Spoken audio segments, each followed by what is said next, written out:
Hi, good evening, ladies and gentlemen. Good evening to the wonderful people here in Nevis, those in St. Kitts, those who are listening throughout the Caribbean. Good evening to our friends and family in the United States and Canada, those in the United Kingdom, those in Taiwan, those wherever you are. Good evening to you. This is Mark Brantley, and I'm your host this evening of another edition of On the Mark, straight talk across the Narrows. We are here on Vaughan Radio through the grace of God and through the generosity of the law firm of Daniel Brantley, which has sponsored this radio program for the last 15 years. And of course, we are here by license and permission of the management here at VON Radio, who have accepted us as part of their family for the last decade and a half at least. And if I were to go back to the times when I was invited to be part of the heavyweights, even longer. We are grateful to be here. We're grateful for life and strength. We're thankful to God for giving us the opportunity to come each Wednesday and to have a conversation with the people of Nevis and St. Kitts, and indeed sometimes people from the wider Caribbean who call in and make their points on matters that are impacting us all. This is a show where we invite all shades of public opinion. The idea is that we have a debate and a discussion. We do not always agree, but I always say that there is no need for us to be disagreeable. And so disagree if we must, disagree strongly if we must, but no need to attack each other. And we don't put up with that on the show. We invite persons when they call in to make their point and to make their point passionately, but not to get into the row and the ray, because that is not what this show is about. There are other shows perhaps that allow that. This is not one of those. Here, we adhere to the standards of VON Radio, where only the best will do. And so, we start the show this evening with the very sad note. We had, of course, a passing here on the island of Nevis of a young man who was unfortunately killed in the village of Bath. And it is sad because, of course, he was a young man known to us all. We all knew him as Boogie. His surname was Grant. And young Mr. Grant was unfortunately cut down in the prime of his life, right at Bath Village, right at a spot where I am often there sitting on the block with the youngsters. It is and has been in Bath Village a peaceful place in recent years, and I am deeply saddened that this level of violence has returned and reared its ugly head in the otherwise pristine village of Bath. Bath Village is currently going through a renaissance. We are engaged in improving the infrastructure throughout the village. We are engaged in seeking to promote and advance people in the village.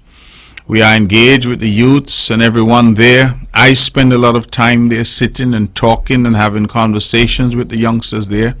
Bath is very near and dear to me. I'm not from Bath, but I've always said that Bath for me is like home because of the warmth of the people and the way that they've always embraced me. And therefore I was very, very saddened, deeply saddened, that on the 11th of January we had this tragic news. I have not spent time speaking about it publicly to date. I do so this evening to try to encourage yet again our people, particularly our young men, to learn to resolve disputes and conflicts, to resolve them not by resort to violence, but rather through dialogue and discussion. Too many of our youths are seeing that violence is their way, and violence doesn't benefit any of us. It leaves mothers and fathers to grieve, it leaves family members to mourn, and violence begets violence. And the result, of course, in that old adage that if it is an eye for an eye, then ultimately all of us end up blind. And so as Premier of Nevis, as the representative for the people of Bath Village who have elected me time and time again, as a father myself, as a citizen of St. Kitts and Nevis, and more so someone born on this island of Nevis who loves Nevis dearly, I am appealing to all of our people to conduct themselves appropriately at all times. Young Boogie leaves to mourn his mom, his dad, his siblings, and I extend my deepest condolences to them. His mom Karen is a dear friend of mine. His father Lockton is like a brother to me. and I'm deeply saddened by this tragedy. I believe that we can do better, and I urge all of us to seek to do better. This is not a good way to start the year. In fact, last year, the island was fortunate enough to have only recorded a single homicide. And while one is one too many, it was the only year since I believe it was somewhere around 2010 that the island only recorded a single homicide. I had high hopes that this year we would record none at all, but unfortunately those hopes were dashed. I want those out there who continue to be bent on criminality and violence to understand that we will not relent.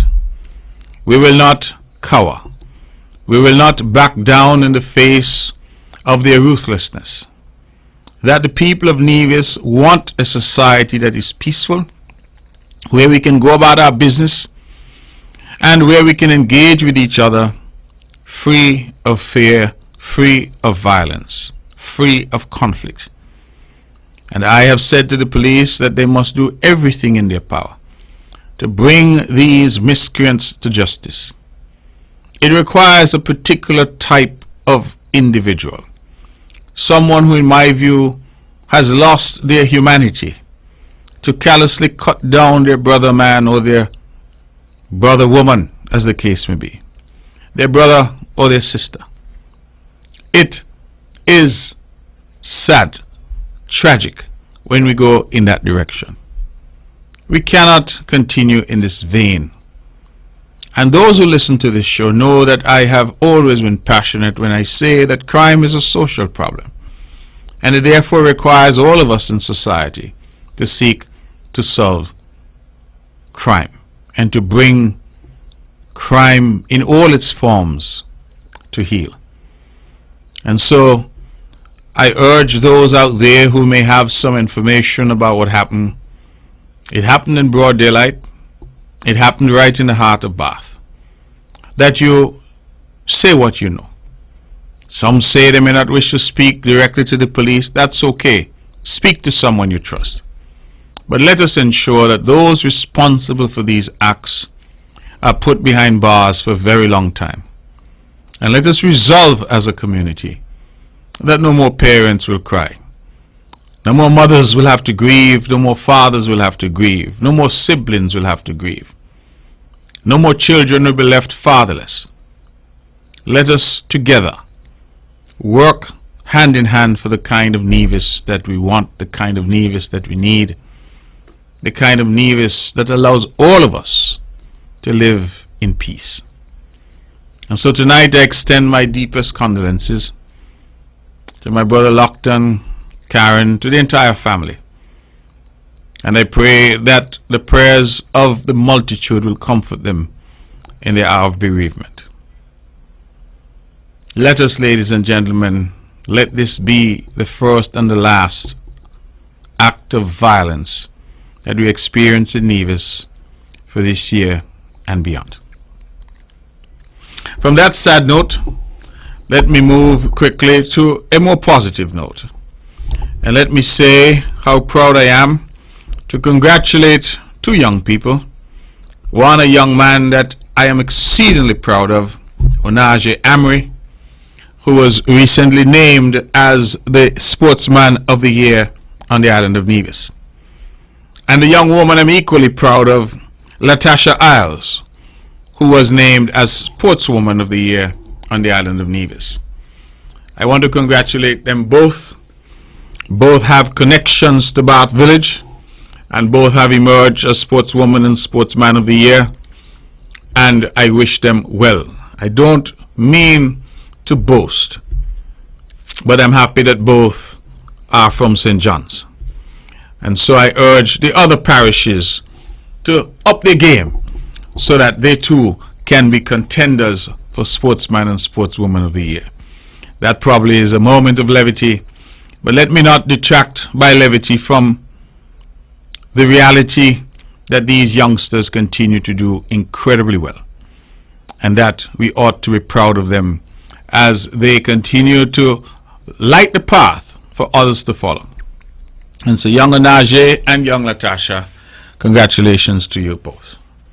While I'm in congratulatory mood, let me also congratulate the Gingerland Secondary School, who are celebrating their 50th anniversary. I was not privileged to go to the Gingerland Secondary School, even though I am from Gingerland, but my parents thought it best to move to Brownhill when I was still at primary school age.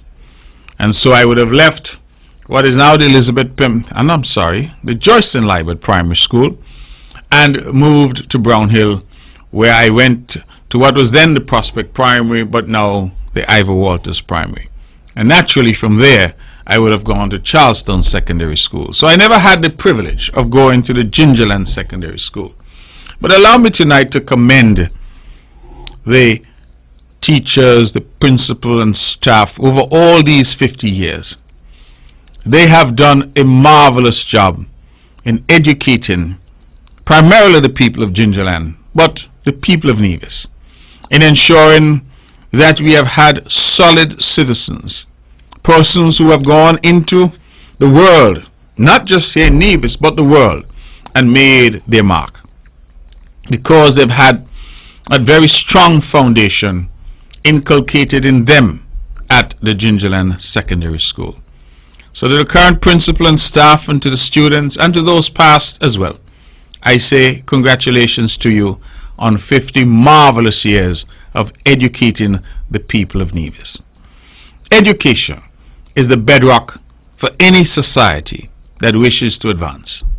It is the necessary ingredient in any formula for development of any country and any people. And the Gingerland Secondary School has performed incredibly well over the years. And so I commend them. I urge them to use this occasion of 50 years to continue from strength to strength, and that they may grow and develop. Especially now they have the addition of a TVET Center there, the first one on the island of Nevis. That investment, I hope, the Gingerland Secondary School will stamp its usual mark of excellence on it and will proceed from strength to strength in the years to come. I know I speak for my cousin and brother, the Honorable Eric Evelyn. I know I speak for the Honorable Troy Liebert, both members of the Cabinet, and both of whom are products of the Gingerland Secondary School, in extending congratulations to them on behalf of the entire Cabinet and on behalf of the people of Nevis. Well done, Gingerland. Continue to shine. Continue to show the way. Continue to be a beacon of excellence in education in the island of Nevis and the wider Federation. Ladies and gentlemen, there is much that is happening, and let me segue therefore from the two first notes that I've sounded and speak a bit about the political situation here on the island of Nevis. Tomorrow I will have my first press conference of the new term and of the new year. I am grateful that I can have this press conference because I see it as one of the commitments to greater openness and transparency that was made to the people of Nevis and that I have kept. It was a commitment that was made and a commitment that we have kept. For me, that is very important. We committed to having a press conference every month, and we have so far sought to do that, unless, of course, there have been extenuating circumstances that have prevented us from so doing. And so we have gone there, faced the press, the fourth estate, as they say, and answered questions in a forthright and direct manner. That, to me, is an important indication of where we are going as an island. And I am proud that I was the first Premier of Nevis to institute a formal press conference on a monthly basis. At that press conference, members of the press from Nevis and St. Kitts are free to come and to ask their questions and to engage in a way that elicits from the government information about plans and programs and projects that the public would be interested in. I ask you to tune in tomorrow. It is my intention, the press conference starts at 10 a.m. It is my intention to provide some updates on important projects and important developments on the island of Nevis. I would do it ministry by ministry. But we recognize that there's been a lot of misinformation being peddled and being put out there in the public sphere. One nugget of that terrible misinformation is that this government has sold the Vance Amri International Airport. The purveyors of such untruths are well known. They are, in fact, well known for purveying untruths. Those are a lot of words for calling them liars, because that is what they are. And liars are an abomination to most right-thinking people, and certainly an abomination in the eyes of God. And so I don't know why it is they persist on trying to mislead the people of Nevis. And the problem is that no sooner do you debunk one lie and you bring the information to the public, they tell another one. And when they're done with that, they tell another one. As if credibility now has no relevance in the public and no relevance in the body politic of the country. People are not paying attention anymore to whether or not something is true or untrue. They simply say it, and then in this today's world of social media, people forward it, people screenshot it and send it around the world, and all of a sudden there's a hue and cry. I received a letter from the Honorable Janice Daniel Hodge asking for some explanation about the airport project. What I found was ironic is that in that letter she says that there is some element of concern and anxiety in the community surrounding this project. And I smiled because I said, if there is anxiety in the community, it is Janice Daniel Hodge and her NRP who are creating the anxiety. So you create the anxiety and then you write to me and tell me there's anxiety and you want an explanation. And I thought that was a curious way of doing things.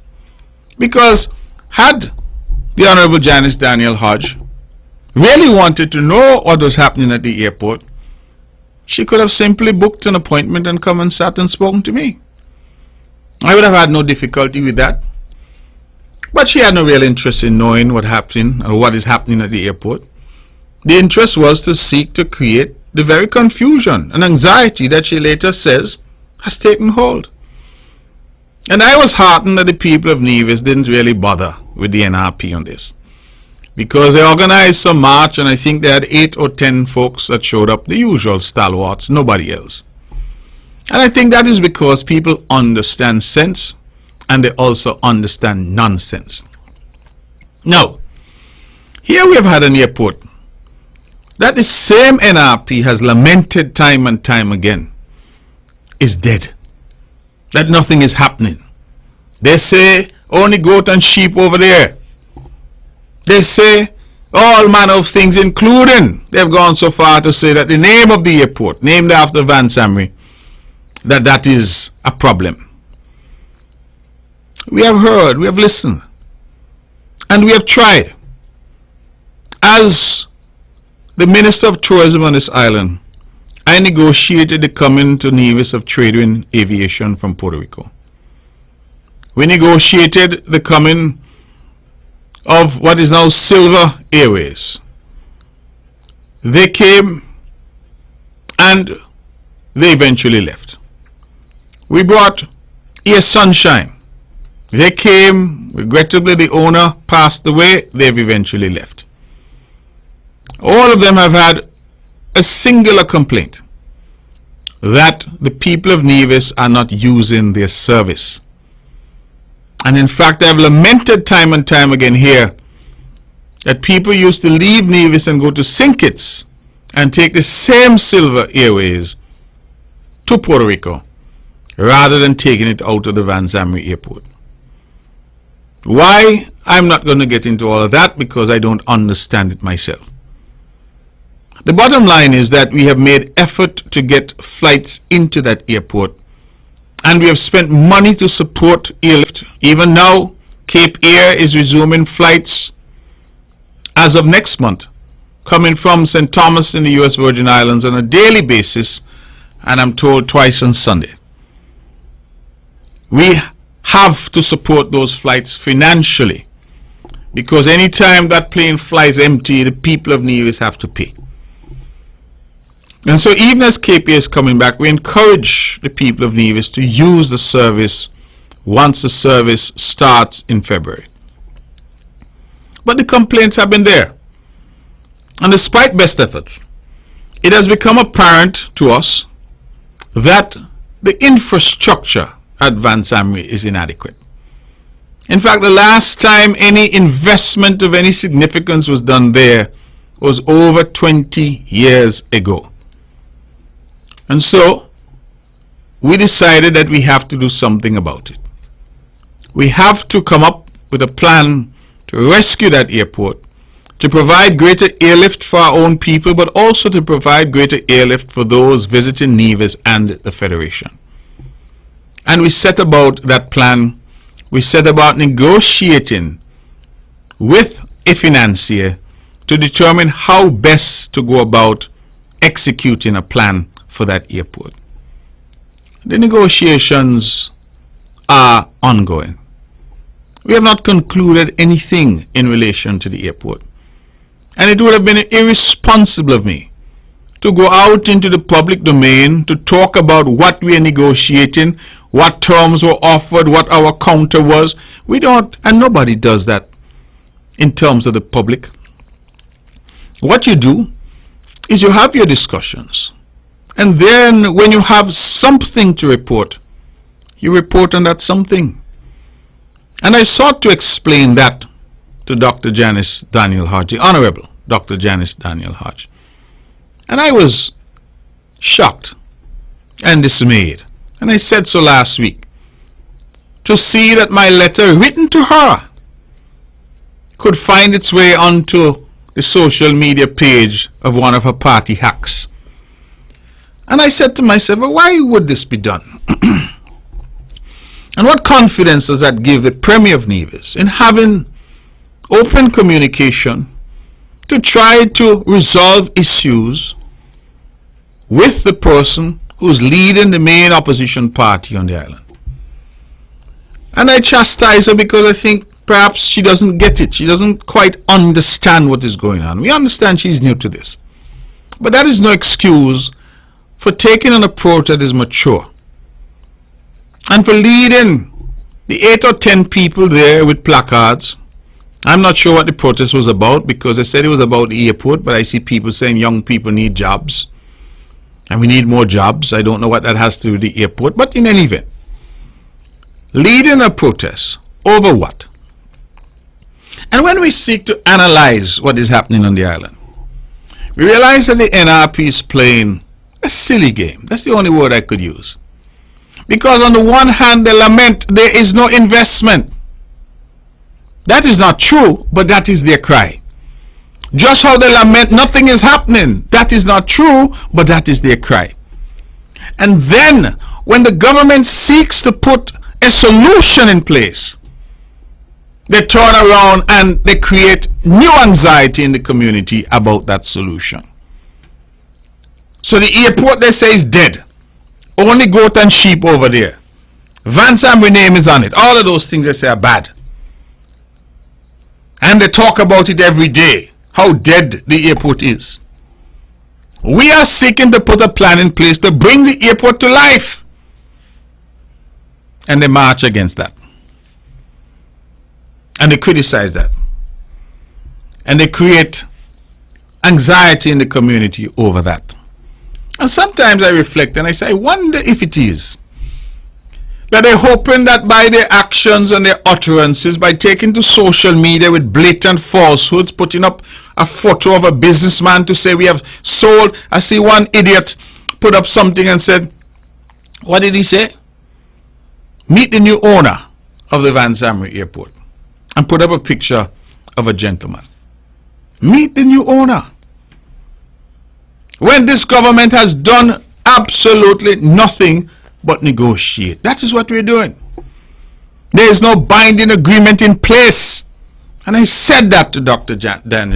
Janice when she wrote.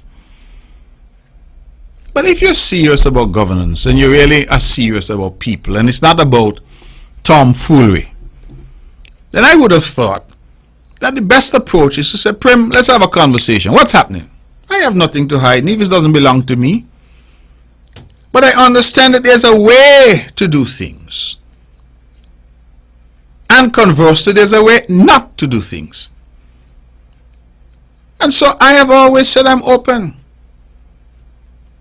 Elections are designed for people to elect the government of their choice. But once the election is over, what happens? You have to get down to governance. The people spoke on the 12th of December. And having spoken, they've given the CCM yet again a mandate to lead. And lead we shall. Along the way, we are very open to engage in dialogue with the opposition. I have no difficulty to that. I have met repeatedly with the Honorable Cleone Stapleton Simmons when she was the lone representative in the House of Parliament on the NRP side.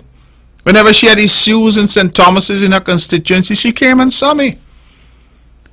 I never had need to jump on social media to say, oh, she was here and this is what she said, and imagine this is what, because what is the point of that? When an election comes, we understand that we will have contesting ideas, and sometimes we get a bit testy with each other. We appreciate all of that. But when the election is over and the people have spoken, it is now time to focus on the job at hand. And if you're serious about representing people, then come in a serious way. Because if you come in a jokey way, you'll be treated in a jokey way too. Because jokey begets jokey. So my point is simply this. Let us get serious about what we're doing, and let us understand the role that we have been elected to play. And if we don't understand the role, ask somebody and let them explain the role to you. I listened to some clips that were going around here recently like wildfire. And one of them, a lady called into some show. And the lady said that politics is not a joke. And I shook my head. I said, this woman is right. It is an awesome thing to go in front of somebody's home and ask that person to vote for you, to put you in a position where you then can make decisions that impact that person and their family and their community. It's not a joke. It's not where you go to look at a job or to look at a retirement plan. It is not where you go because you have nothing better to do. It requires a certain level of commitment, understanding, and most of all, maturity. And that is why I believe that we have been blessed in this island for so many years to have a CCM government. We have been accustomed to the steady hand of the Honorable Vance Amory. And since I have taken over the mantle, I believe that you have seen the same in me. And you know why I believe so? You saw us at work during COVID. And we ran in an election on December 12th. And you say, you see that boy for Vicky? I'm going to give him the chance again. That's the mark of confidence. I could say what I feel like. But at the end of the day, where the rubber meets the road is when you go on election day and the people make their choice. And the people made their mark for Mark. The people made their mark for Spencer. The people made their mark for Eric. And whilst the people did not come through in sufficient numbers for Latoya and for Alexis, the people still gave us the popular vote and they gave us the majority of seats. And so back into government we went. And I want to thank the people, and I continue to thank the people for their trust and confidence in us. And so that is what we want and need. Steadiness, maturity. We want leaders, not jokers. Here at Von Radio in the days gone by, we used to talk about people who were cowboys and clowns. That's not what the island wants, because this is no joking matter. The lady said it best. Politics is not a joke. It is serious business. And I emphasize that because as we now look at what is happening in Nevis. Somebody lamented to me today. You know what they said? They said, could you imagine if by some miracle the NRP had got into office on December 12th? And I said, what do you mean by that? And they said, well, based on what we are seeing on full display for the world to see, could you imagine if they were in government? What that would represent for the people of Nevis. And it comes down to a question of leadership. If you cannot captain a canoe, then how are you going to captain an ocean liner? If you cannot captain a rubber dinghy, how are you going to captain a cruise liner? This is not a joking matter. Politics is serious business, and politics requires leadership. So you must be able to demonstrate that you can lead. I was privileged to have 11 years sitting at the feet of Vance Emery. And you have to observe, you have to learn. Prior to me getting into politics, I sat at the feet of Sir Simeon Daniel. I learned.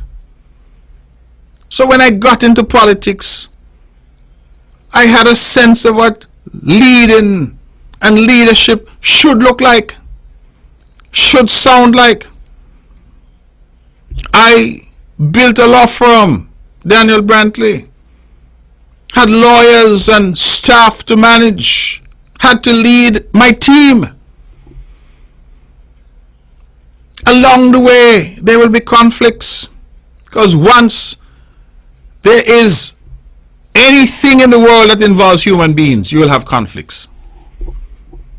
I remind you that in the Garden of Eden, Cain and Abel, brothers, and what happened? One killed the other. So conflicts are a part of the human DNA. The question is, how do we resolve them? And real leaders find ways to resolve conflicts. Over the years, CCM has had its conflicts, to be sure. You didn't hear me or see me with any big row and rah-rah.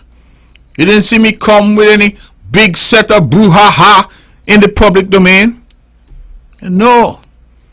Leadership requires that you resolve these matters, that you take the necessary steps and engage with your team to resolve these matters in a sensible way, because these are issues that have wide implications for the community at large. And so when this lady said to me, could you imagine that if by some miracle on December 12th, the NRP had got into office, and what we are witnessing now had happened, Nevis would have been torn asunder. Thank God, they are not in office, they are in opposition. And so the bloodletting that we're seeing now is not impacting the island in quite the same way. The gridlock, the lack of leadership that we're seeing is not impacting the island in the same way. But had that been government, could you imagine? One said we're going to go east, the other one said, "Tal, not me, west me I go." The third one said, "Not me, and north me I go." Well, Lord, what happened to poor Nevis? What happened to Nevis? Because what we're seeing on display here has nothing to do with Nevis, you know. It has nothing to do with the people who voted. It has to do with self-aggrandizement. It has to do with power. And who want to show who has the power. And it has to do with a leader who cannot lead. A captain who doesn't know how to captain. Because, you know how I know that? I'm going to explain. I had some people who were on my luxury liner called CCM. And when I realized what they were out for, I put them in a life raft and I put them overboard. I give them food and water and I tell them, go about our business. They sailed a quarter mile on the Caribbean Sea and they found an old tugboat called NRP. And NRP rescued them, pulled them onto that tugboat. And overnight, they have become, it appears, captains on that old tug. And I said to myself, the first thing that a leader must know is when you see a successful leader put somebody overboard, tell yourself something is wrong. And therefore be wary of how you embrace and what you do. You're not saying, and I'm not saying, that you reject people. But you don't gobble up what somebody else has thrown aside and then elevate them to the point where them got more say than the people who have been there. All when the tug was taking on water, I see some with bucket bailing for years, and some who never bailed yet. In fact, some who used to throw water in the tug. Now captain, chief cook and bottle washer, and got the most to say. That is a failure of leadership. Because you should ask yourself, well, why a clever leader like Mark Brantley, a good leader like Mark Brantley, put them there in a dinghy and give them food and water and tell them, I go along about our business. See if I'll get safely to shore, because you're not going to sink this luxury liner that is CCM. It can't happen. You see that when them come close to your tug, you should have take a stick, put it across into the ocean with some more food and water and tell them, keep paddling. Nevis is only 10 miles away, you're going to get there eventually. But instead of that, you all pull them onto the tug. And then overnight, they become the chief cooks and bottle washers. Leaving all the people there who had been working all this time. Lord, they don't even have a say in terms of what is happening. Poor leadership. When you have members of your team, you're supposed to know who's on your team. If it's a real team, you're supposed to know everybody on your team, their strengths and weaknesses. That's your role as the leader. You don't wait until you're now in a position and the whole thing mash up. So what do you mean? So if simple matters, such as what are now confronting the NRP, cannot be resolved, there's no mechanism to resolve those, there's no leadership to resolve those, then goodness gracious, what would have happened, as that lady remarked to me today, if by some miracle on December 12th they had won a majority of seats? Well, I'm now here thinking and saying, well, maybe up to now we wouldn't have had a premier because nobody would have known who the premier was going to be. Maybe up to now we wouldn't have had any portfolios assigned because somebody said, not me. Me no want that, me want this. Maybe up to now we wouldn't have had a swearing in. In fact, maybe up to now we would have already gone back to the polls. Self-aggrandizement and lust for power. And when we look at it, we said, well, what really is the power? What is the power? To see who's going to be the chief opposer? That's what the leader of the opposition is. The fight here is not for premier, no? The fight is who's going to sit down in front in opposition. That's what the fight is about. The opposition can oppose. They can bring to the House meaningful contribution. They can engage constructively to seek to advance the country. Well, what can opposition do other than that? They can't spend money to build a bridge. They can't fix your road for you. They can't get a job for your daughter in government. They can't do none of that. They can only call up the government to ask the government, can you do so and so? They have no authority and power under the law to do it themselves. So when you really examine it, you have people fighting for power, but when put under the microscope, the position is really not one that commands much power. And so what you have really is people who are attacking each other and going after each other because of title and self-aggrandizement. And in that, the people of Nevis have been forgotten.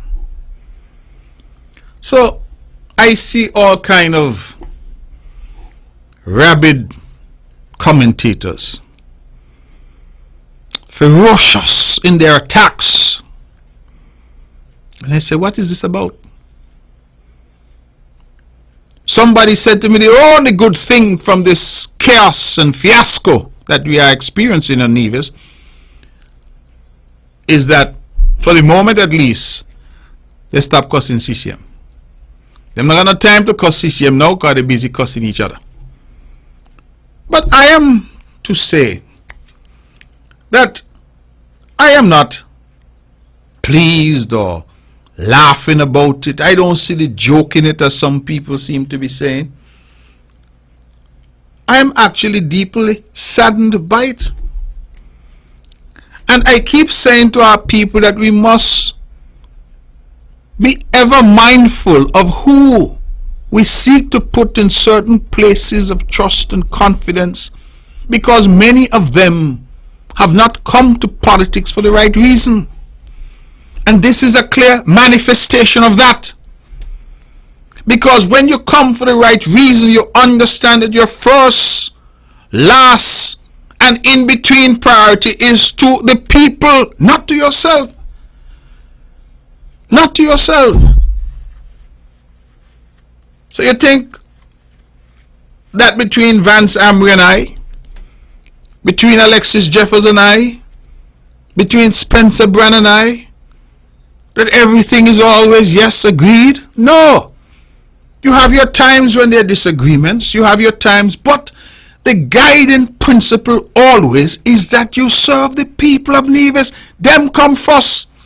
Them come middle. Them come last. And if you see yourself as a servant of the people, you know that you must subjugate whatever base desires and ambitions you have to the good of the people of Nevis. And I hope people are listening to me and they understand what it is I'm trying to say. Because what we have here on full display is an elevation of self over country. That I am more important than the constituents. I am more important than the people of Nevis. And if I don't get what I want, then the whole Dolly house mash up. That is what is on display here. All about self and none about thee. Now they're going to resolve their problems however they resolve their problems. That's a matter for them. I was shocked to hear that letters are being delivered by bailiff. You hear me? The High Court bailiff is delivering letters now to the warring factions in this World Wrestling Federation, what they used to call it, WrestleMania. That is how far this thing has gone. And I am here tonight to say that I am saddened by it, because Nevis deserves better, and we the people of Nevis must always strive to elect individuals who are genuine in their commitment to serve us and not themselves. And I say that with a heavy heart, because I shouldn't have to come tonight to speak to these matters. I really shouldn't. But there is an absence of leadership in the NRP. An absence of leadership, an absence of a structure that works. And this brouhaha that has developed, it was plain to all who had eyes to see. I remember I was in Cotton Ground on the platform, and I said to the people of Cotton Ground that the only reason that Janice Daniel Hodge entered politics after 20 years of not even knowing who her neighbors were on the island was to keep out Cleon Stapleton Simmons. I said so. And I didn't say, you know, I don't engage in fanciful talk when I talk publicly. Maybe when I'm home speaking to my wife, I engage in some little playful talk. But when I'm speaking publicly, I speak to what I know. And her entry into politics had nothing to do with the people of St. James or the people of Nevis. It had to do with keeping Cleon Stapleton Simmons out of leadership. And so what start wrong a morning must go wrong a night. And so what has happened now? Before, it wasn't such a big deal because only Cleon had a seat. Now Janice won a seat by 8 votes in St. James. And so what happened now? Collision. Collision. Because I don't think that Cleon is naive. She is a 2-time elected individual, won her seat against a formidable opponent in this election in Latoya Jones. And Cleon understands very well what has been happening. So you're now in a position where Janice needs Cleon. Janice might be leader of NRP, but to become leader of the opposition, Cleon has to support. Now if Cleon said tall, I will not support. Not a thing anybody can do legally. They could cuss, they could send letter by bailiff, they could send letter by helicopter if they want. But they cannot do one thing legally. They could throw Cleon out of the party if that's what they want to do. But guess what? The seat does not belong to the party. The seat belongs to the individual that is elected. So throwing out of the party doesn't mean a thing, except that you will now have one NRP in Janice Daniel Hodge on the cold hard opposition benches, and you have one independent or who knows, whatever Cleone may call herself, on the same cold hard benches in the opposition. And still no leader of the opposition. Because the Constitution is clear that to be leader of the opposition, you need the support of at least one other member. So right now, Cleone is holding the cards. Because if Dr. Janice Daniel Hodge wants to be leader of the opposition, there is no route available to her. I don't care how much meeting in RP have. I don't care how much letter Henry Daniels sent out. I don't care how much they cuss on Facebook and on their WhatsApp status. Not a thing any of them can do. Except to beg Cleone, Lord, support Janice. That is all. Now, let me just explain to you how the law works, the Constitution works. Because once you see they come to their senses and realize that all they can do really is to beg Cleone. So they beg Cleone to support Janice. Let us say Cleone relents and caves into the pressure. That all the cussing she getting now, she said, Lord, I'm sorry. And she were to support. Once that letter goes to the Governor General, advising him that both Cleone and Janice support Janice to be leader of the opposition, it's game over. What I mean by that is that the same Constitution then says that the appointment of the opposition senator will be on the advice of the leader of the opposition. Not the leader of the party, but the leader of the opposition. So first of all, you need to have a leader of the opposition. And that person has to have the support of at least one other elected member who does not support the government. It therefore means that Cleone must support Janice if Janice is to emerge as leader of the opposition. But once that is done, the leader of the opposition now has all the say. And we have seen this before, you know. We saw it in the context of the last Prime Minister. That is why he was so anxious to run up to the Governor General's residence without even the elected members knowing, to say he getting sworn in as Prime Minister. Because he wanted to present us with a fait accompli. Because once he has an instrument of appointment as Prime Minister, you see what happened? That one man ended up firing 6, but 6 couldn't fire 1. Now, I didn't agree with the position taken by the Governor General.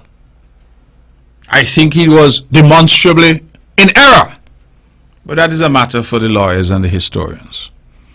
What we do know is that 6 elected parliamentarians could not remove 1 Prime Minister. But 1 Prime Minister was able to boast and say he fired 6. Similarly, once somebody becomes leader of the opposition, that person is going to be the person to appoint the senator. That person is going to be the person to appoint to various boards, Integrity Commission, for example. That person will be the person. Another thing the other individual can do. And that is why the Honorable Cleone Stapleton Simmons now holds all the cards. Because absent her support, there is no way that the Honorable Janice Daniel Hodge could be anything but an ordinary member of the House of Parliament. Now I'm reminded, sad as I am, at this tragedy that is unfolding, that sometimes before you talk about the splinter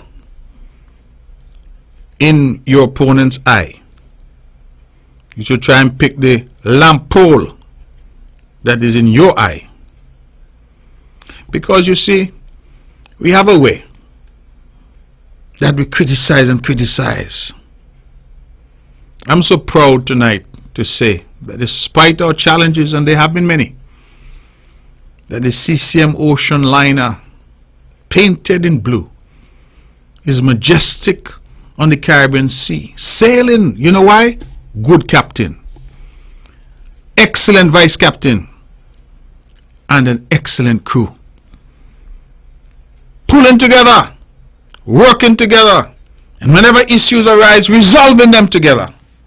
Because that's what leadership requires, and that's what politics and political leadership and being the chief servant of your people, that's what it requires. Once you see you elevate yourself above your people,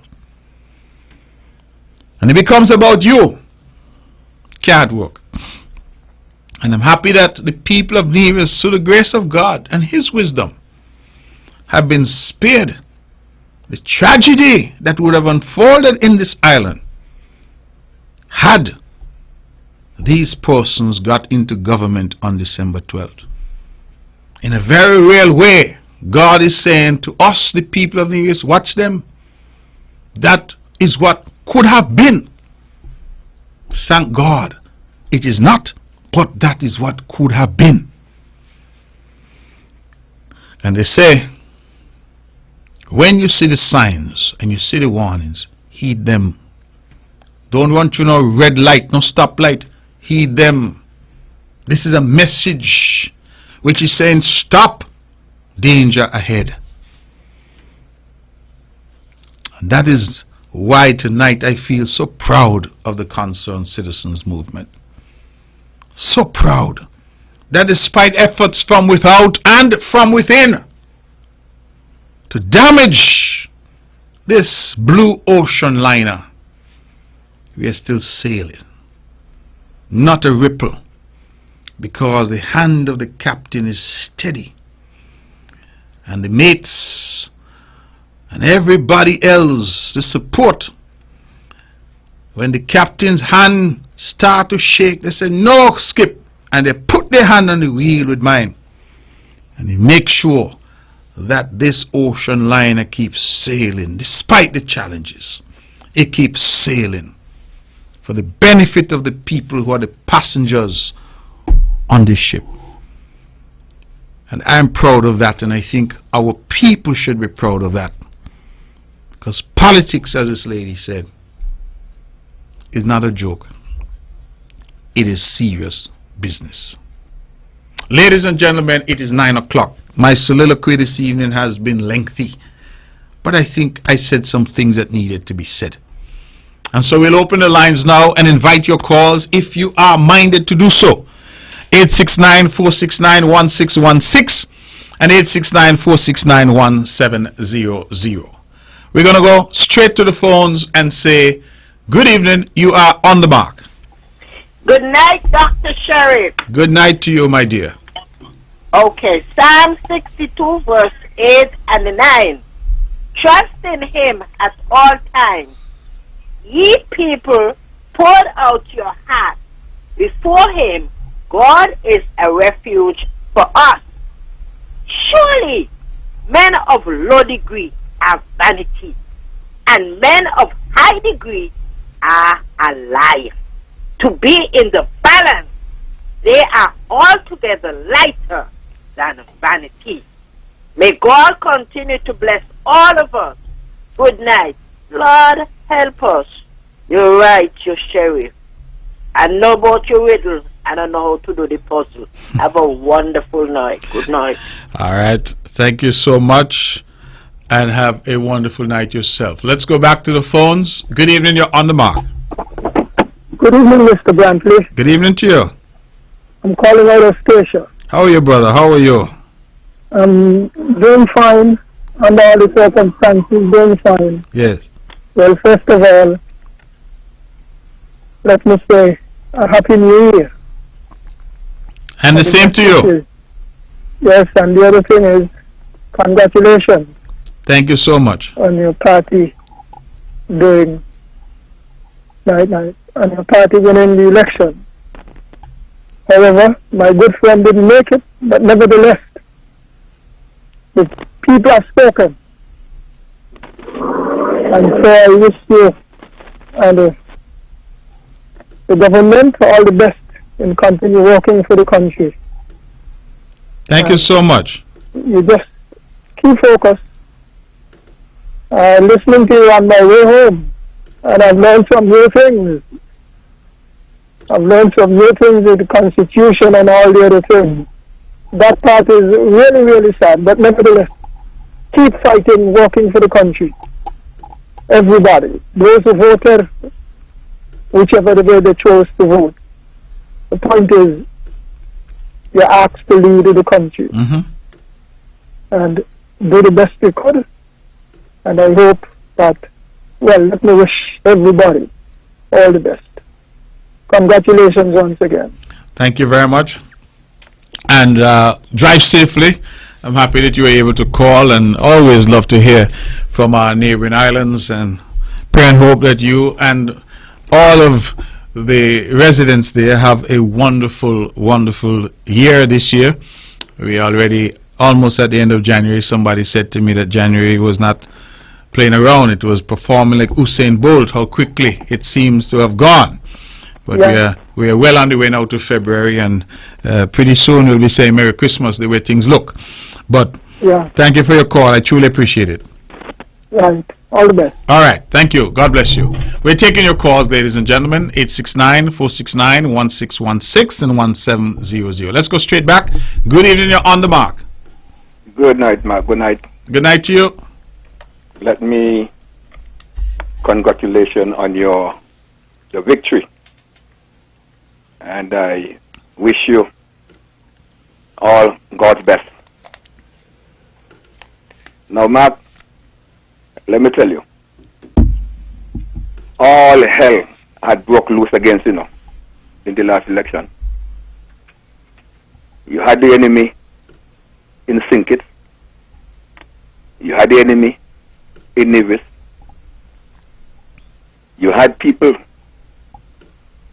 who never come Nevis for the last decade come home just to put it down.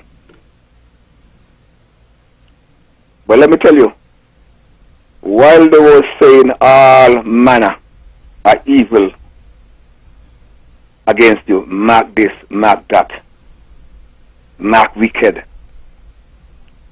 marking corruption, all things. Mark, let me tell you, God had already determined that you're going to win the election. And let me tell you, keep trusting God. I keep hearing you mentioning God in your deliberation, and that is very good, that you acknowledge that God put you there. And the NRP and all of them don't think it will win against you. Those who call in on that freedom station, and they might listen, and other places, man, God vindicate you and give you the victory. And so, Mark, I am saying to you, you keep your eye out. You keep calling on God. I pray that God give you the wisdom. And I pray, that God will give you the wisdom to lead Nevis forward. You are a man with vision. And God said that's why God put it there. You mentioned to that all them rumbling that going on there. God saw that. And so may God give you the vision, Mark, to take Nevis forward. And may God, in fact, you have done that, scatter the enemy and all those who try to put you down in the wickedness and the lie and the deception against you. Lord, He is your help. He is the one who's going to see you through. You would only go down, Mark, when God says that your time is up. Continue to do the work. God bless you, and I'm praying for you. All the best, man. Thank you very, very much, and thank you for your prayers and for your good wishes. I truly appreciate it. You're correct, caller. I don't believe that we've ever seen an election with so many forces arrayed against us here in the CCM and against me more specifically. Somebody said to me that had the NRP lost the government but I had lost my seat, that they would have been happy. And even just recently, I had a voice note sent to me where somebody I know said that his purpose is to get rid of me. I don't know what it is I do to him. I don't know what I did to him, but the level of venom and vitriol, and you're right. Sometimes I don't listen to much radio myself, but sometimes I get the clips, and there are people who I don't really know, never had a conversation with, but every day they're on the radio, and I am their target and their topic, as if I'm toothpaste or mouthwash, and I don't understand what it is they're hoping to achieve. And as you said, this was God's work, because at the end of the day, God said, working through the people of Nevis, that I am the one who puts up and I'm the only one who could take down. And all of you who talking and feel like you all have so much power and you all can change governments and you all can do this and do that. I remember I heard a clip somebody sent to me with some joker in New York. Nobody in Nevis know who this Martel is. And on radio saying that he can change government in Nevis. When the person sent it to me, my question to the person, who he be? Who he be? Or to use Nevis language, who he be daddy boy? Nobody know him, but he can change government in Nevis. That is the level of arrogance that some of them had. That they can stay in their basement and say something on some podcast and people of Nevis going to jump and say, yes, that is what we will do. No sidewalk, you know. I see some radio show hosts and them say every day the boy talk about me and me say, Lord have mercy. I don't understand what it is. It's a fascination, an obsession. I hope it's not love, because it's the wrong kind of love if it's love. What is it? And it's every day. Then the money poured in against us. Yes, it came. And then at the end of the day, here we are. Because God's plan was different. And who God bless, no man curse. And who God decides he'll put up, no man can take down. And so I like the way you put it. When God is ready in his time, not in our time, but in his time, that is the time when there'll be some change in leadership on the island of Nevis. Let's go back to the telephones. We're taking your calls. Good evening, you're on the mark. I turn a greetings and blessed night to you, Brother Premier. How you doing? I'm well, thank you. Give thanks for life. And good night to your listeners of radio internet and the mark with the Premier of Nevis.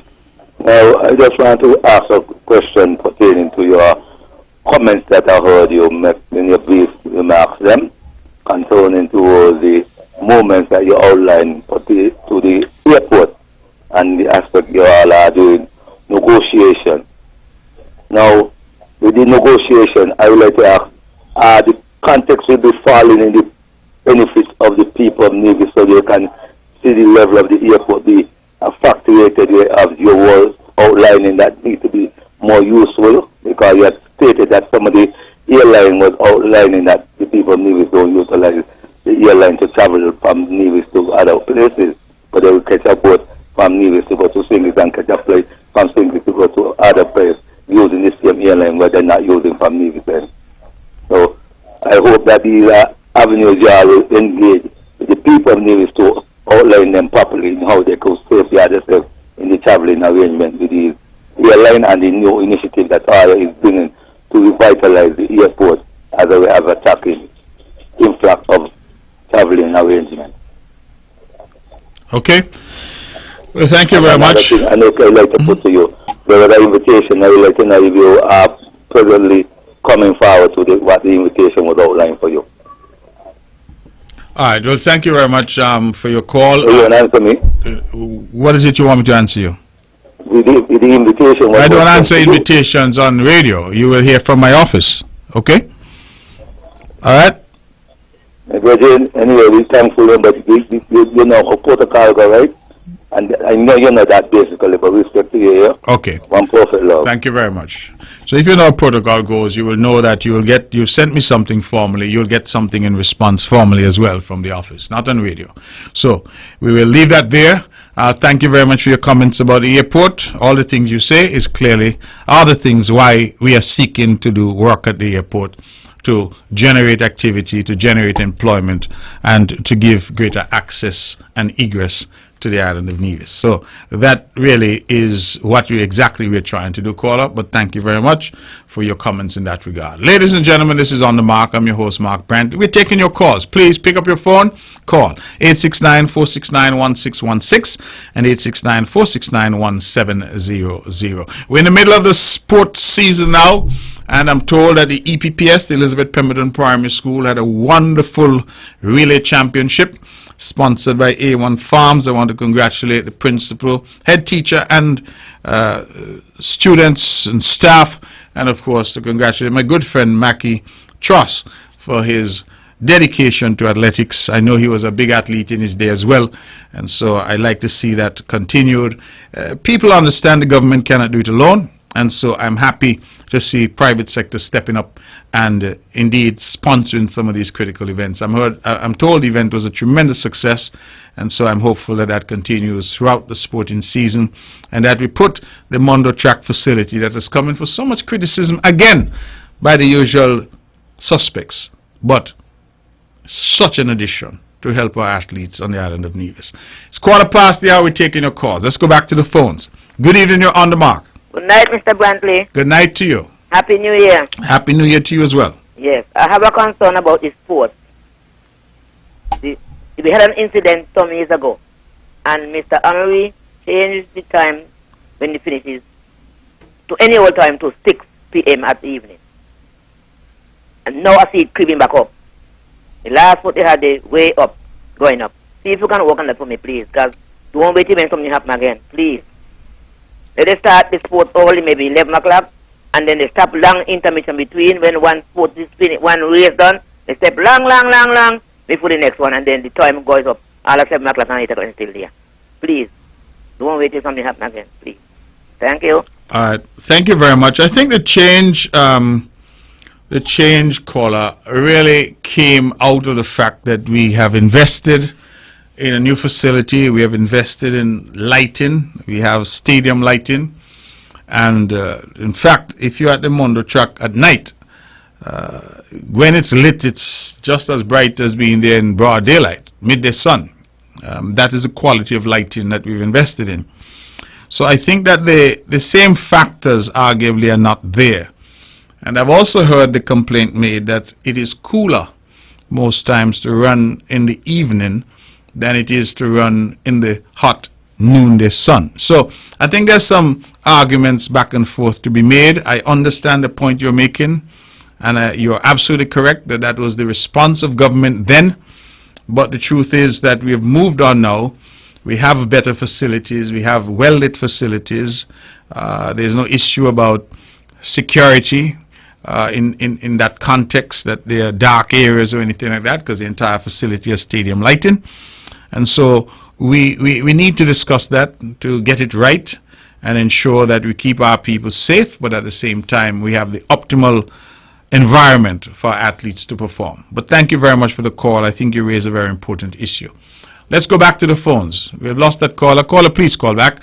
869-469-1616 and 869-469-1700. Let's go straight to the phones, therefore. Good evening, you're on the mark. Good night, Mr. Brantley. Good night to you. Happy New Year to you. Happy New Year to you as well. Let me read a verse of Scripture. No weapon that is formed against thee shall prosper, and every tongue that shall rise against thee in judgment thou shalt condemn. This is the heritage of the servants of the Lord, and their righteousness is of me, said the Lord. Have a good night. Thank you very much. Beautiful scripture. And thank you for sharing. I think that that's an important scripture for the time in which we're in. All scriptures are important for the times in which we're in, but that one I think struck home. And so thank you for that. Let's go straight back to the phones. Good evening. You're on the mark. Good night, Mark. Good night to you. Now, yes, what I would like to know, what is happening here in Nevis? Haven't we got no law here, no proper law? Now, I grew up here as a child. My mother and father were 10 of us here where I am. It's 5.5 acres of land. Now, is somebody supposed to come here where I live and pull down my property and take, so they have 10 feet, and not even only that, prevent me from cleaning my place, and when I tell them they cannot walk on my place, they putting camera up on me to take picture. Now, I had my front door mashed up, my back door mashed up. You understand? I had muck thrown both on my driveway and on the back here.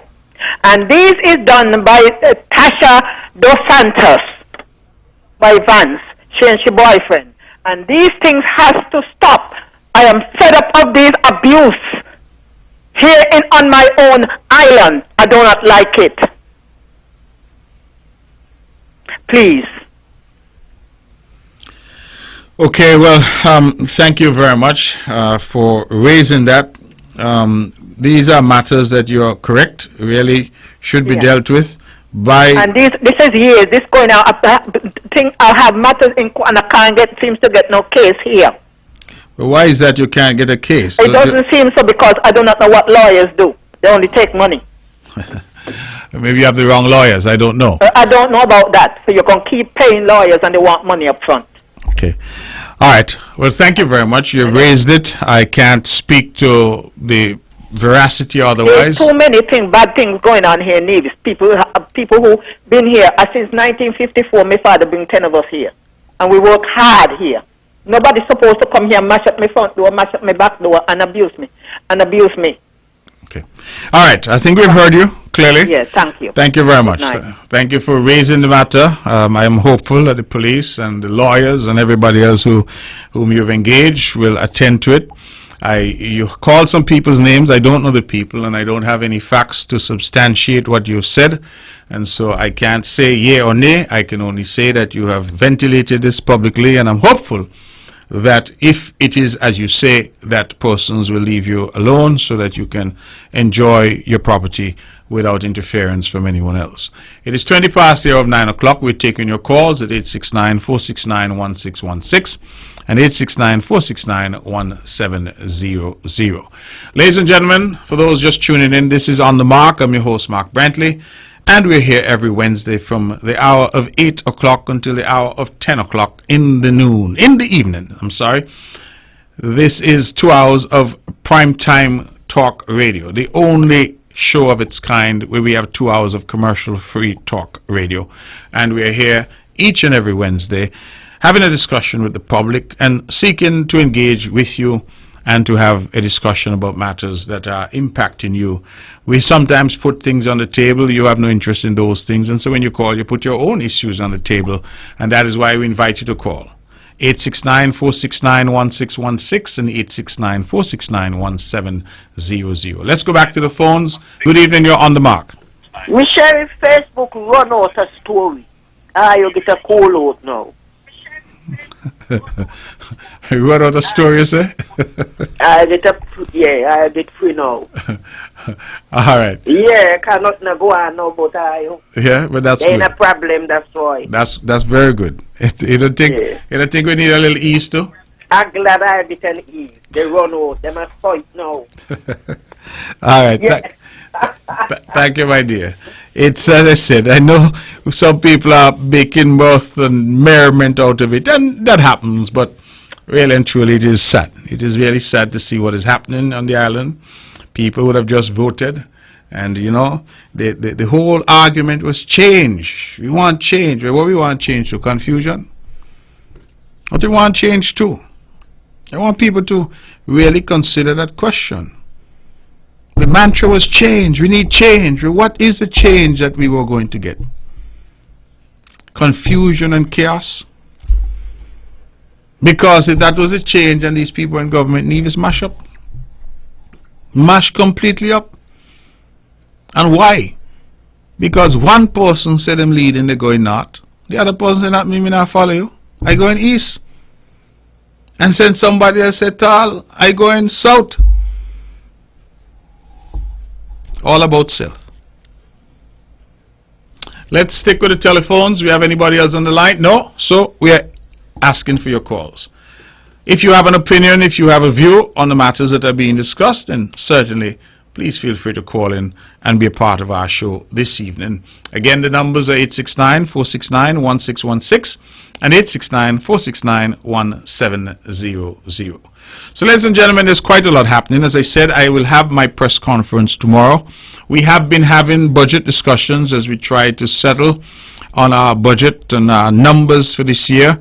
And we are doing the usual, going back and forth with the various ministries. We will hope to have the budget debate sometime within the middle of February. We had hoped to have had it early February, but it doesn't now look possible, so we anticipate in the middle of February.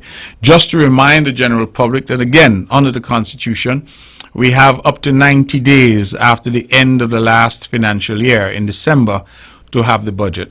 And so we will remain in good standing insofar as the Constitution is concerned.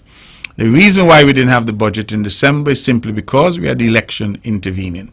And so we look now to have it in the middle or so of February. But in truth, we have until the end of March to have a budget for this year. I just want to explain that because, again, the usual mischief makers have been trying to argue that something illegal or improper is happening. Nothing of the sort. Let's go back to the phones again. Good evening, you're on the mark. Good night to you, the Honorable Premier. How are you? I'm well, thank you. Good evening to you. I greet you and the goodly people of Nevis. A pleasant night. I want to, once again, for the new year, the elections are just fresh, but I want to once again congratulate you and your big blue machine, the CCM, for having won the election. One of my favorite Calypsonians from Nevis, Sinastro, and he says, one of the songs that I love is One Nevis, and I know that has been your approach to be inclusive in your style of leadership and to be inclusive in the entire island of Nevis, and I know that will be something that you will continue throughout your 5-year term. One of the things that struck me, and I over here in St. Kitts, we have been having discussions from the recent concluded elections there in Nevis. And I realize that it is an attempt, and I will say so with no fear, that the election petitions were brought not on the basis that there was an actual issue or there were egregious errors.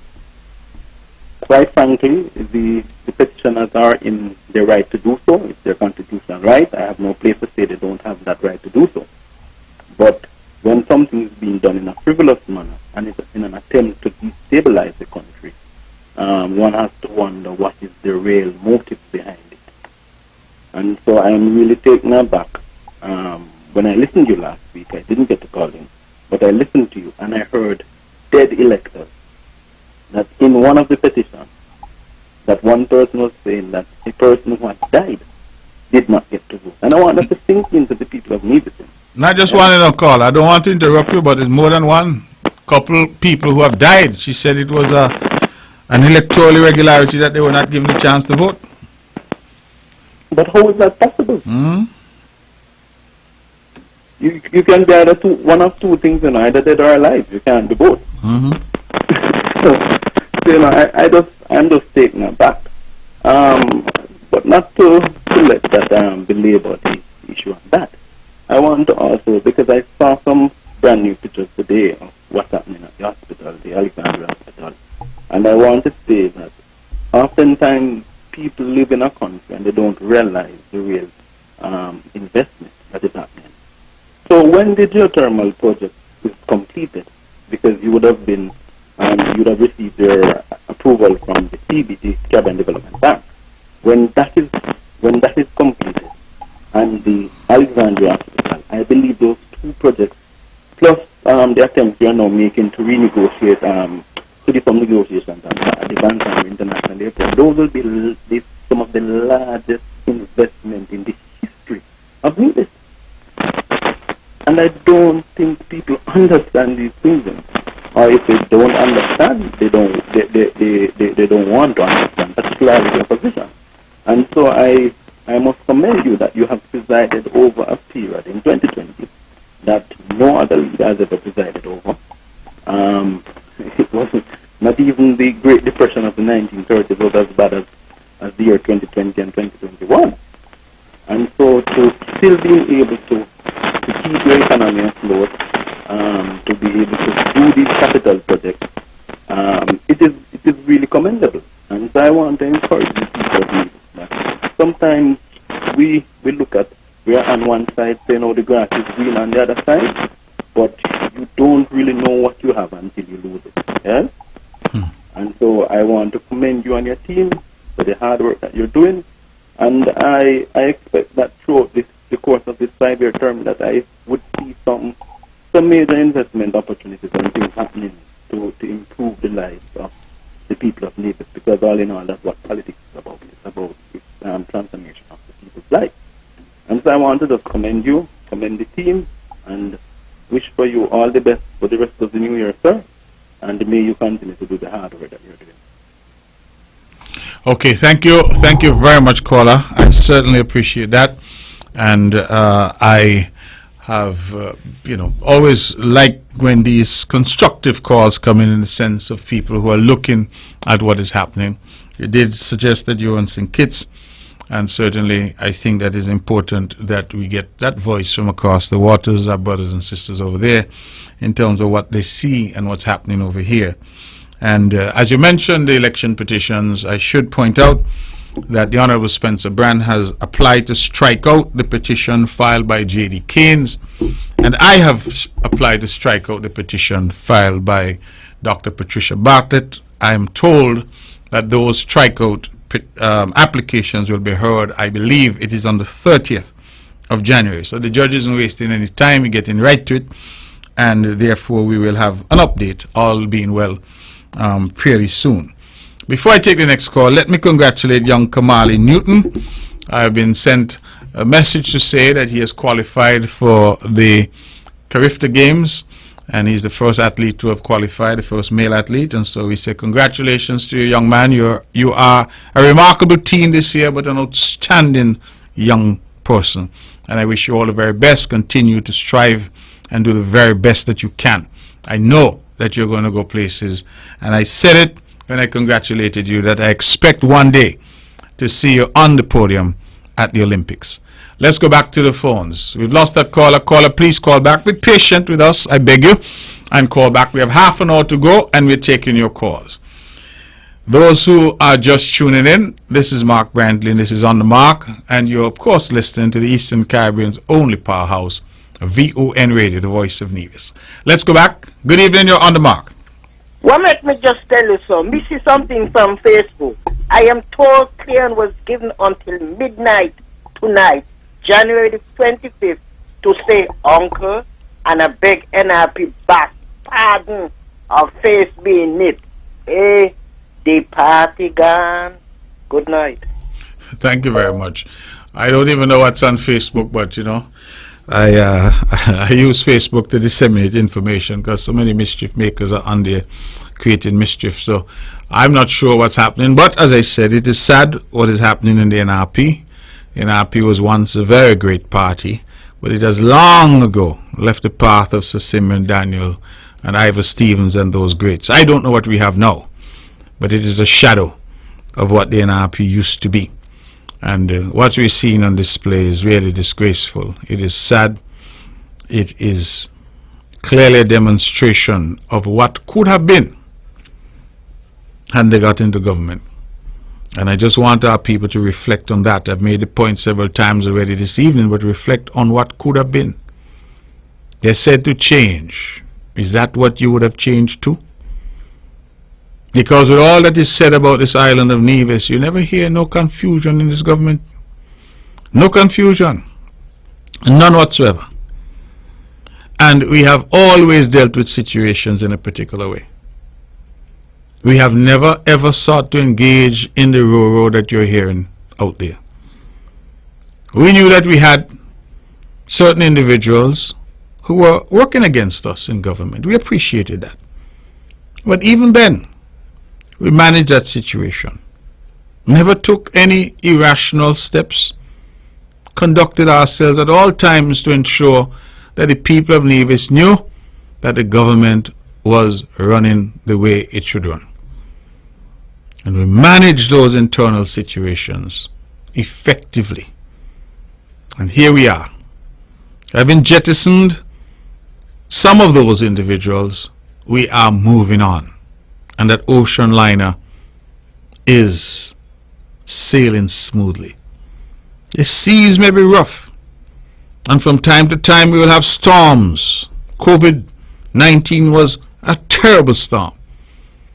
But with a good captain, steady captain, hand on the wheel, standing strong with the full support of his team, we can weather any storm. Because we are guided by the abiding principle that we serve the people of Nevis, not ourselves. And we're not into all this drama, because this is not a joke. This is not Dolly House.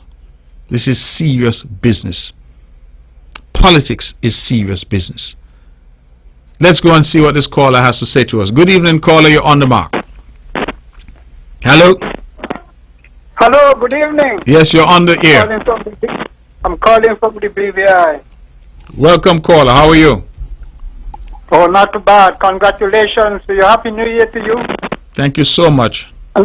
And congratulations on your win, victory. That was very good. That was very nice, man.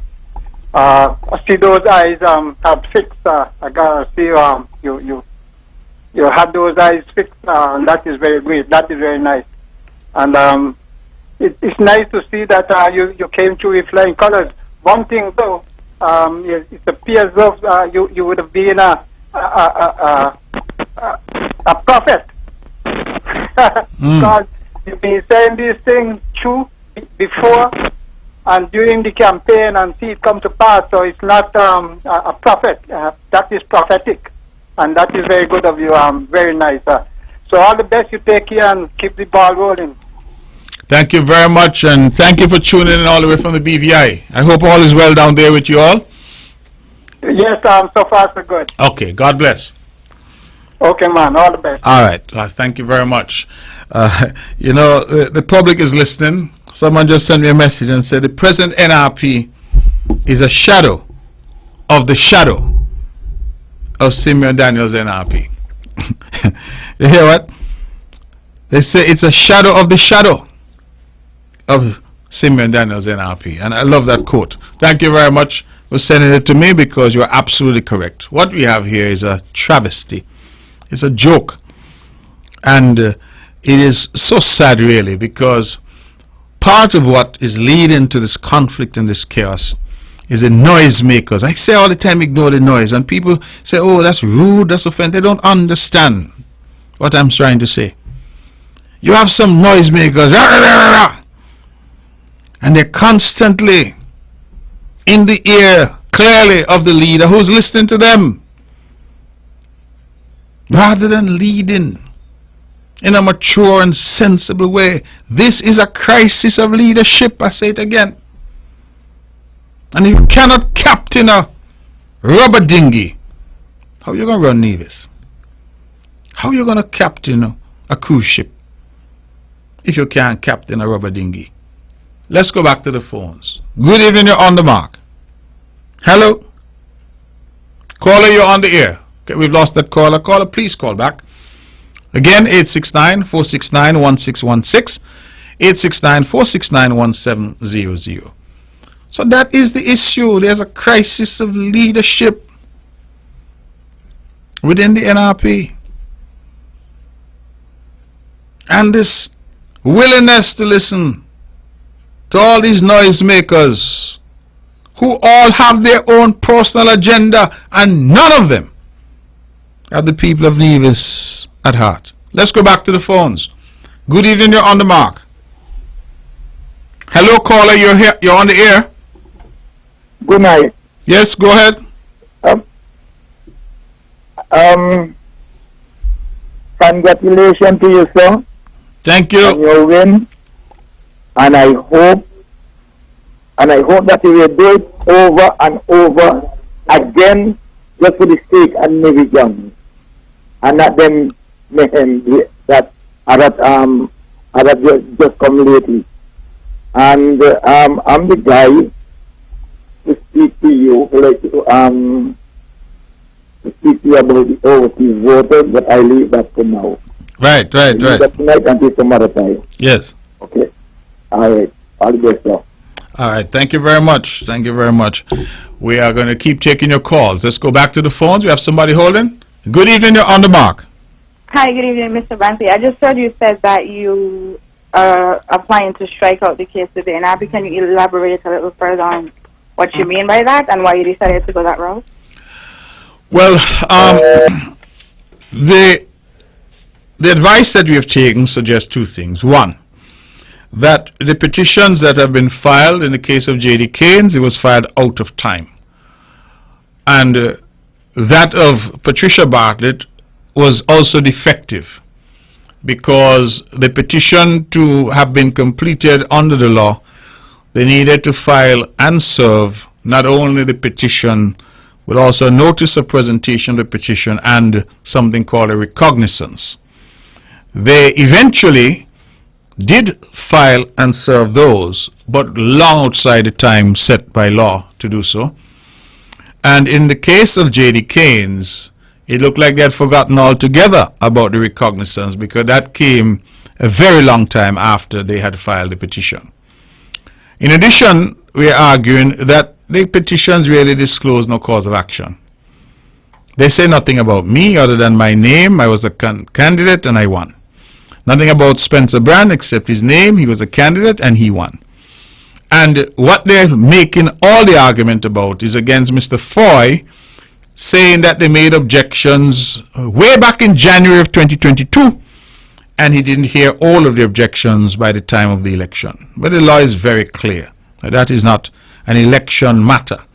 Those are matters that there is a framework for those matters to be resolved. And they have no explanation as to why they waited for an entire year before raising those issues and going to court on them if they so desired. They waited for the election, and having lost the election, they're now trying to use that. The other issue, of course, is that we had an election on the 5th of August. They had made the objection since January 2022. They went into the election on the 5th of August on the same list. Lost the election, didn't say anything was wrong, didn't raise any alarm. But now here they are in December raising the alarm, saying Mr. Foy didn't do what he was supposed to do. So we say there's no case to answer. And we've asked the court, rather than wasting time and costs and court time and everybody's time, strike them out. Send them home. Let them come again in 5 years and go back to the electorate if they so desire. 20 minutes to, we're taking your calls. Good evening. You're on the mark. Yes, good evening. Good evening to you. Hey, good evening, my premier to Navy, Mr. Brantley, this Brian, man. What's up? Ali, good to hear you, man. How are you doing? Yeah, respect, man. I got to call you for the new year. Happy New Year to you, man. Happy New Year to you as well, my brother. It's been a pleasure being home. It's been a pleasure listening to a lot of people when I was home. But anyway, they talk bad about you, but me don't care what they say about you. You're the leader, and you got to respect that. And you're going to lead until the law is ready for you. So hold it forth until the law is ready for you. Okay, a lot of respect to you. Okay? All right, brother. Thank you very much for the call. Big up everybody in Brown Hill. I have my family in the wild with them. Yabba them, everybody. Big up the Brown Hill crew. Yeah. All right, my brother. Yeah, respect to you and hold it forth. All right. Thank you. Yes. Thank you for your call. I know you're calling from the Virgin Islands, so I'm Yes. happy to see that Let we us have know. BVI and USVI in the house tonight.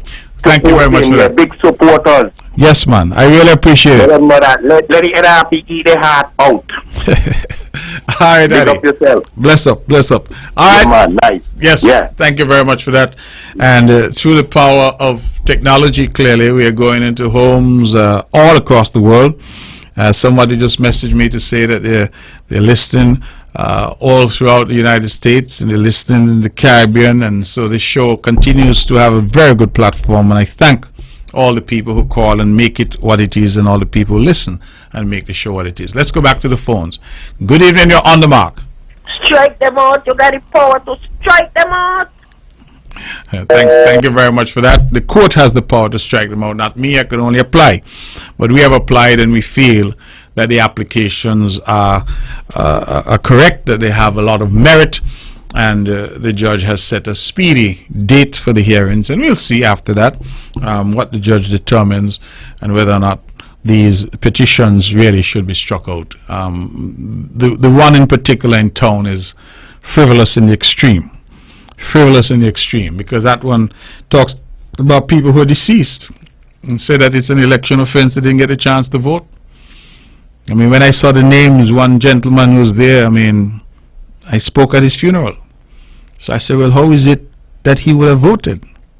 What is it that anybody could have done to allow him to vote because he's deceased?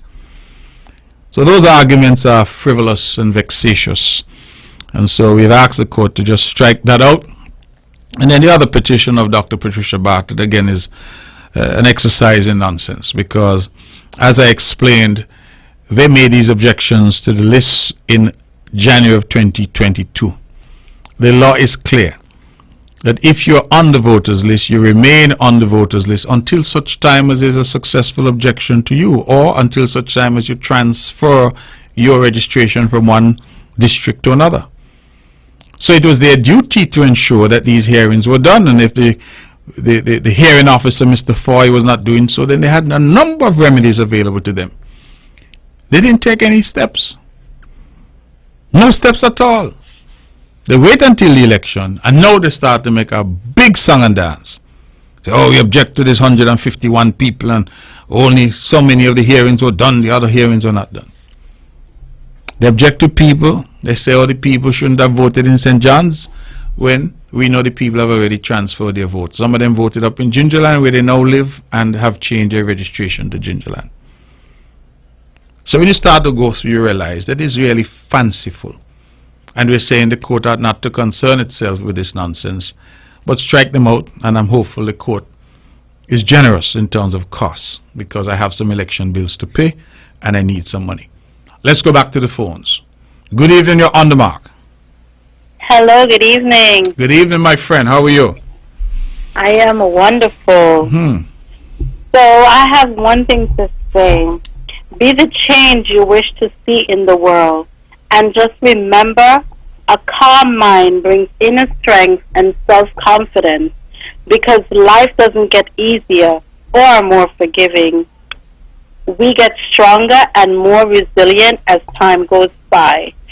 Do what you continue to do, because I know you're doing your best at leading SKN. Just do what God has chosen you to do and keep the momentum. Thank you so much. I really, really appreciate your call, and I hope you're staying warm. Yes, I am. All right, good. Tell everybody I say hello, please. I will. All right. Thank you so much. God bless. Good night. All right. We're getting calls really from all over. USVI, BVI, Stacia, and now a call from New York. I love it, because it suggests that people are tuned in, people are paying attention, and I'm truly grateful. We only have 14 minutes left. We're taking your calls. 869-469-1616 and 869-469-1700. Those are the numbers to call if you want to be a part of this, our second show for the year 2023, and our second for the new term of 5 years that the people of Nevis have given to the Concerned Citizens Movement. There is, as I said, a lot happening. Ladies and gentlemen, I wanted to report, I'm going to say a bit more on it tomorrow at the press conference, But I see that, you must have seen, I'm sorry, that we're doing some patching of the roads because of the heavy rains. We have had, of course, some potholes developing. I apologize to motorists and tell them that we're trying to do our very best. The difficulty is that we had a major fire at our asphalt plant, which destroyed important parts of that asphalt plant, and that fire has rendered the plant inoperable. And so we are not able at the moment to generate the asphalt for purposes of doing the road works that we would normally do. And so in some cases we have resorted to solve the problem by patching the roads with concrete, something we wouldn't normally do, but the experts have said that that is the best that they can do to provide some relief until we can get the asphalt plant back up and running. We have committed to doing exactly that. The Honorable Spencer Brand and his team have been working hard on getting that back up to scratch. And as I said, I hope to be in a position to say a bit more on that tomorrow at the press conference. I drove through Bath this evening.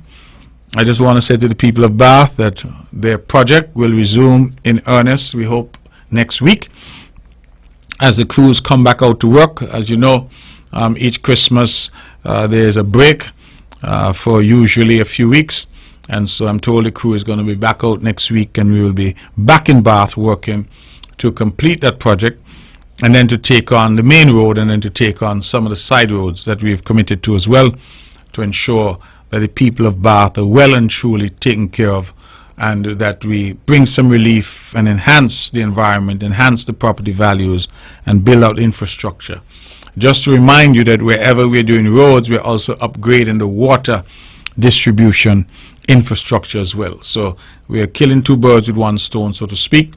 I also am to advise that the works on the Island Main Road continue, and Surrey Paving is hard at work. We will shortly be resuming the works at Pinneys, where the company is to resume works there very shortly on the expansion of the Pinneys Park project to the public areas there on the beach.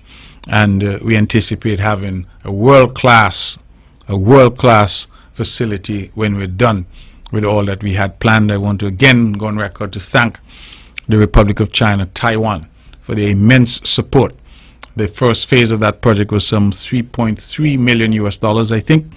I think that was the figure. And the second phase is going to be somewhere in the region of $3.1 million US. I hope I have those numbers accurate. And so the overall project is around about $6.5 million US. And so it's a significant investment in Nevis and in leisure and entertainment, and a significant addition to our tourism product.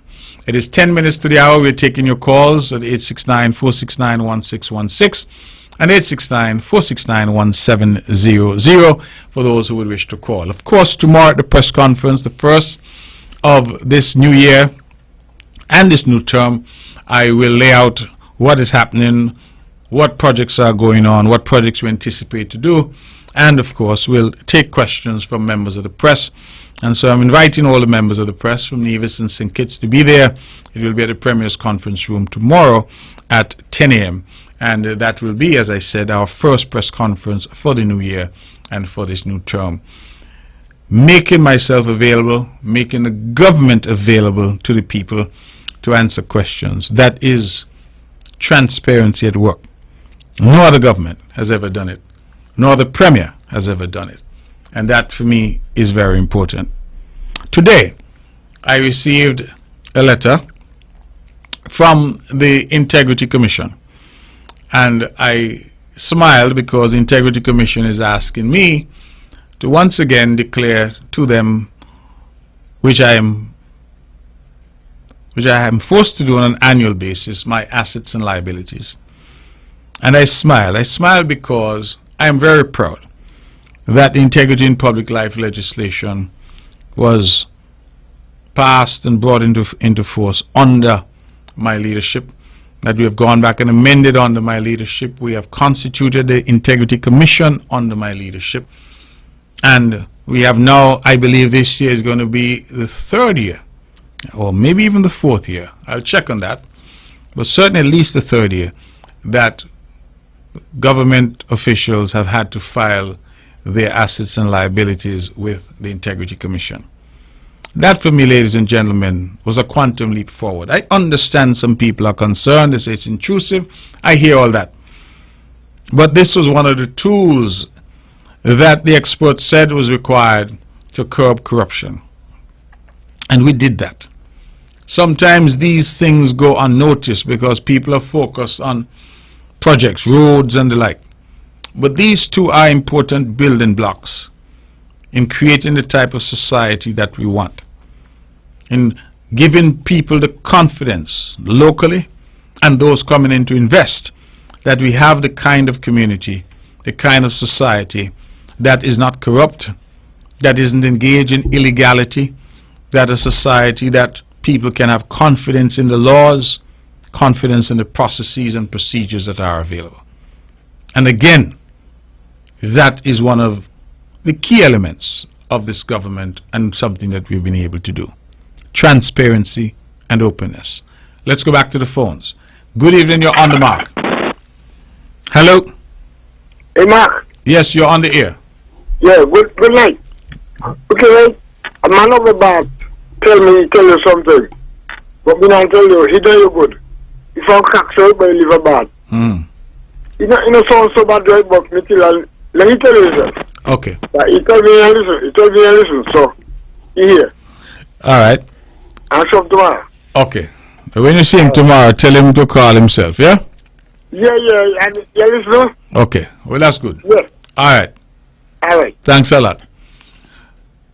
I always like this calling because the caller calling to tell me that he's not going to tell me what somebody tell him to tell me.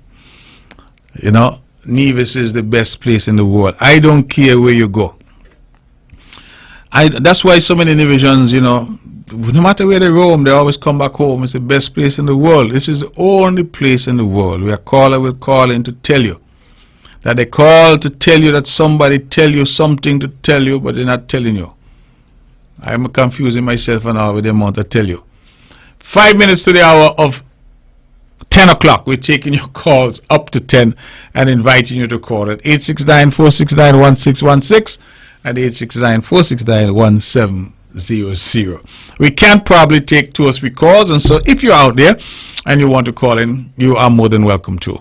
So I was saying that tomorrow we have the press conference and we'll delve into some of these issues and to provide the necessary updates. Very proud that we have the integrity in public life, that we are doing what we're supposed to be doing, that the Integrity Commission is functioning.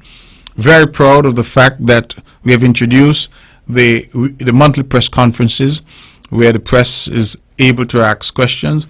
Very proud of the fact that I am here on Wednesdays once I'm able and engaging with the public and taking calls and trying to answer questions in a forthright and upright and honest way.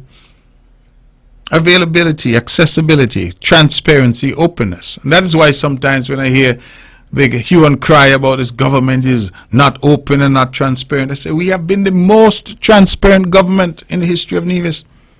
The most. No other leader has put himself in a position to be asked questions as I have. Here and on the mark, press conference, and then of course, as I say, integrity in public life. We have used every platform to engage, and that is, in my view, how it should be.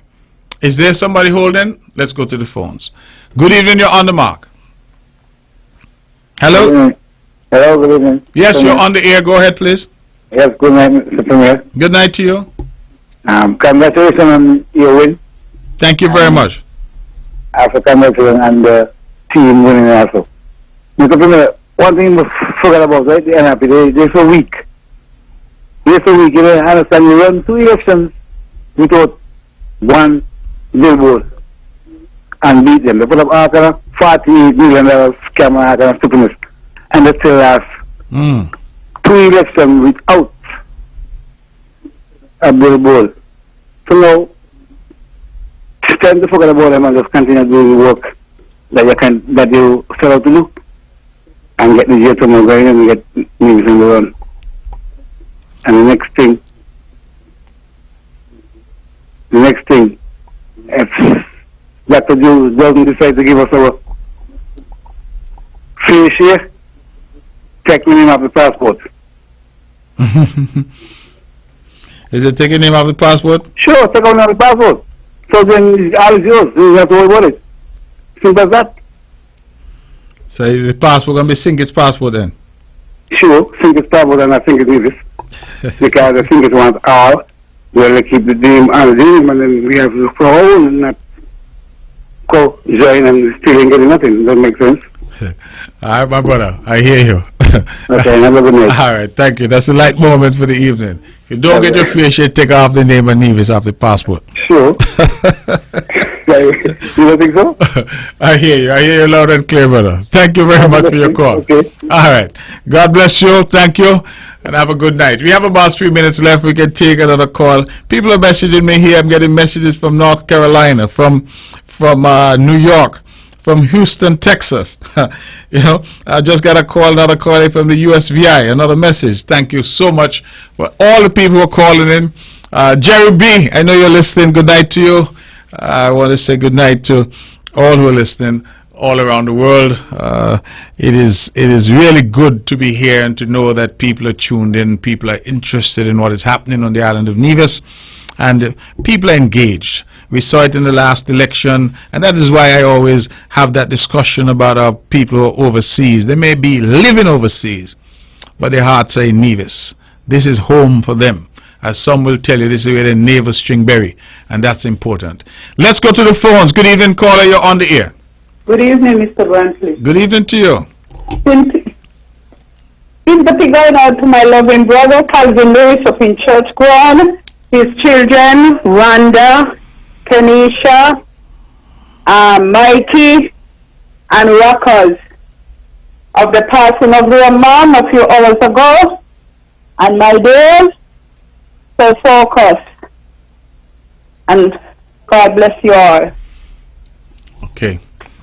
Thank you very much, caller. I had heard the sad news. I've already reached out to the family. I didn't say anything on air because it was so sudden that I didn't know if family members had already been contacted. But you're a member of the family you've called in, so I think I can join you in expressing my condolences as well to the entire family. As you know, Kenisha works with Daniel Brantley. She's been there for some years, a critical part of the team, and so I know her well.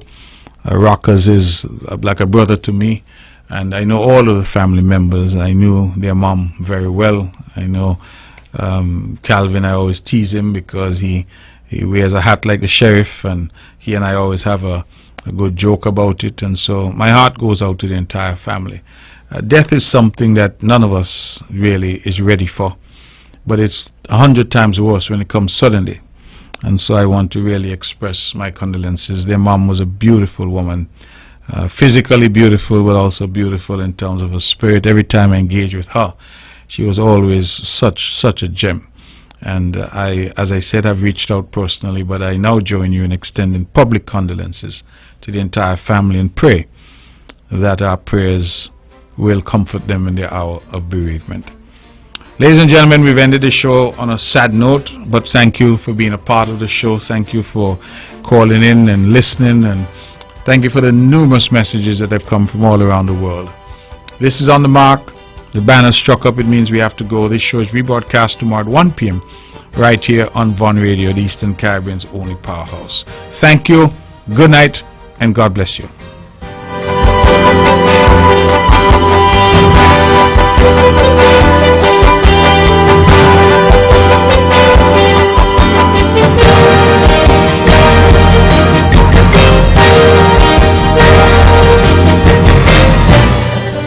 The views and opinions expressed on the preceding program were solely those of the participants and